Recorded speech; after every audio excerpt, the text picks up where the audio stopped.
रजनी को बचपन से ही पेंटिंग का बहुत शौक था। वो हमेशा से ही पेंटर बनना चाहती थी, पर उसके माँ और पिताजी ने उसको कभी भी इस चीज के लिए सपोर्ट नहीं किया और उसकी शादी नीरव से हो गई। नीरव रजनी को बहुत प्यार करता था, पर रजनी हमेशा चुपचाप ही रहती। वो इस शादी से खुश नहीं थी। वो ये शादी नहीं करना चाहती थी। उसे तो हमेशा से पेंटर जो बनना था। अपने इस सपने को वो नहीं पूरा कर पाई, इसलिए वो हमेशा उदास रहती थी। रजनी, बहुत ही बढ़िया फिल्म लगी है, कल देखने चले? नहीं जी, कल मुझे बहुत काम है, मैं नहीं जा पाऊंगी। अच्छा तो कोई बात नहीं, संडे को चलते हैं। देखिए, मुझे फिल्म देखना पसंद नहीं है। आपको जाना है तो चले जाइए। नीरव को मना करके रजनी वहां से चली जाती है और अपने बैग को खोलकर उसमें बंद पड़े ब्रश और कलर्स को देखकर रोने लगती है। रजनी, चलो ना कहीं बाहर खाने चलते हैं, कुछ तुम्हारी पसंद का। जी, मुझे नहीं जाना, मेरी तबीयत ठीक नहीं है। रजनी वहां से चली जाती है। नीरव को समझ नहीं आता कि रजनी उससे इतना दूर क्यों रहती है। वो जब भी उसके साथ वक्त बिताना चाहता है, रजनी कोई ना कोई बहाना बना देती है। एक दिन घर पर कोई नहीं था। रजनी घर का सारा काम जल्दी से खत्म कर लेती है। घर पर अकेले होने के कारण वो सोचती है कि वो आज पेंटिंग करेगी। वो अपने कमरे में जाकर पेंट ब्रशेस और कलर्स निकालकर जैसे ही कलर मिक्स कर रही होती है कि दरवाजे पर बेल बज जाती है। अब कौन आ गया इस वक्त? इतनी मुश्किल से तो मुझे पेंट करने का मौका मिला है।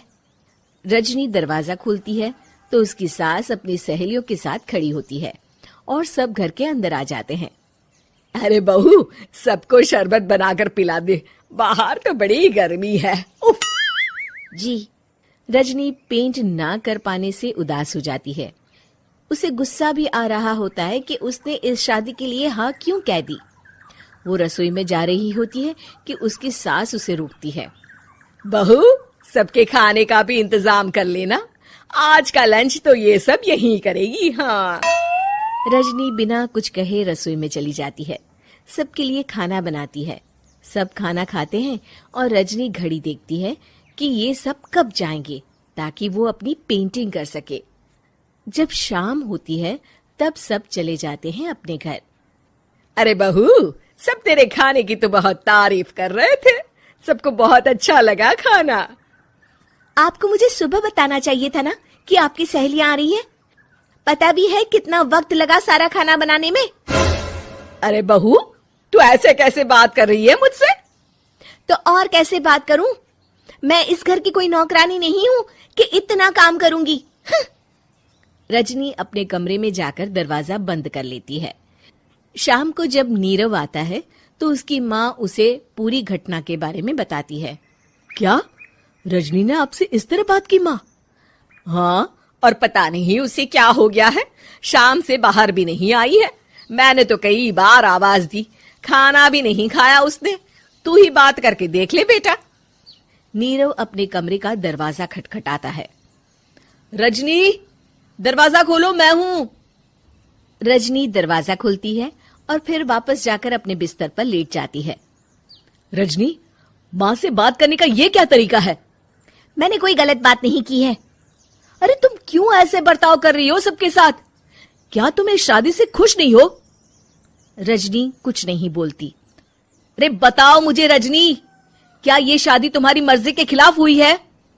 हाँ, मैं ये शादी कभी नहीं करना चाहती थी। तुमसे क्या, मैं किसी से भी शादी नहीं करना चाहती थी। रजनी रोने लगती है। चुप हो जाओ रजनी, बताओ मुझे, तुम क्यों नहीं करना चाहती थी शादी? रजनी बेड के नीचे से अपने पेंटिंग्स, कलर्स, ब्रश, पेपर्स निकालती है। इतने में उसकी सास भी कमरे में आ जाती है। ये देख रहे हो, ये थे मेरे सपने। मैं पेंटर बनना चाहती थी, पर माँ पापा ने कभी सपोर्ट नहीं किया और मेरी शादी करवा दी। मेरे सारे सपने टूट गए। हर वक्त बस गुस्सा आता रहता है मुझे। मैं जानती हूँ कि आप लोगों की इसमें कोई गलती नहीं है, पर मैं क्या करूँ, मुझे समझ में नहीं आता।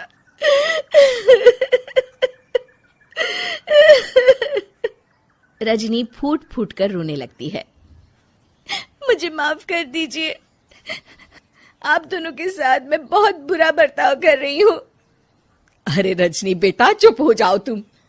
नीरव पानी लेकर आता है। ये लो पानी पियो और शांत हो जाओ। रजनी पानी पीती है और उसकी सास पेंटिंग्स देख रही होती है। अरे नीरव, हमें तो पता ही नहीं था कि हमारी बहू कलाकार है। अरे कितनी अच्छी पेंटिंग्स बनाई है, देखो तो। ये वाली तो मैं अपने कमरे में ले जाऊंगी। आपको ये पेंटिंग्स अच्छी लगी? अच्छी नहीं, बहुत अच्छी लगी। और तुमने हमें बताया क्यों नहीं? तुम जब चाहे पेंटिंग कर सकती हो रजनी। हम तुम्हारे सपनों को पूरा करने में तुम्हारा पूरा साथ देंगे। हाँ बेटा, हम कला की कद्र करते हैं। हम कलाकार तो नहीं, पर मुझे गर्व है कि मेरी बहू एक कलाकार है। रजनी, नीरव और सास तीनों हंस पड़ते हैं।